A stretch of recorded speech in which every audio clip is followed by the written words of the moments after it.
Madwar 30 ħaddiem mid-Diviżjoni għat-Tindif u l-Manutenzjoni ħadmu bla waqfien biex neħew kull periklu mit-triq li fiha l-bieraħ seħħ inċident li ra Bowser mimli diesel jinqaleb fuq karozza fil-mol tal-ħatab fil-Marsa. L-inċident seħħ il-ġimgħa wara nofsinhar għal ħabta ta' 3:30 meta x-xufier tilef il-kontroll tal-vettura u nqaleb. Fil-ħidma mid-Diviżjoni għat-Tindif li damet għaddejja xejn inqas minn 10 sigħat intefgħu madwar 25 jarda ramel biex id-diesel ikun jista' jinġabar mit-triq.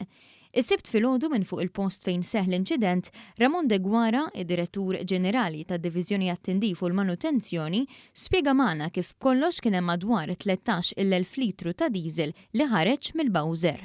Dan ix-xogħol jitlob li jintefa' kwantità kbira ta' ramel, iktar milli tinħasel it-triq, għax jekk tinħasel it-triq ovvjament tiġi tiżloq ħafna aktar.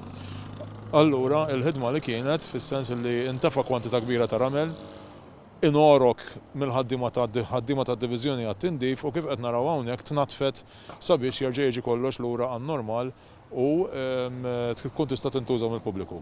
Din il-ħidma saret b'sinerġija ma' diversi uffiċjali minn entitajiet governattivi oħrajn, fosthom ħaddiema mid-Dipartiment tal-Protezzjoni Ċivili, uffiċjali ta' Transport Malta, mill-Awtorità għall-Ambjent u Riżorsi u l-Pulizija. Dan ir-ramel li jinġabar issa huwa kontaminat bil-diesel u allura kellu jmur jintrema f'post speċjali dal-għodu stess sabiex jiġi trattat u ma jkunx jista' jitħallat ma' materjal ieħor li jintrema normalment fil-landfills kif nafuha fil-rutina normali tax-xogħol. Il-ħidma baqgħet għaddejja sakemm mal-periti ta' Transport Malta iċċertifikaw li t-triq hija bla periklu.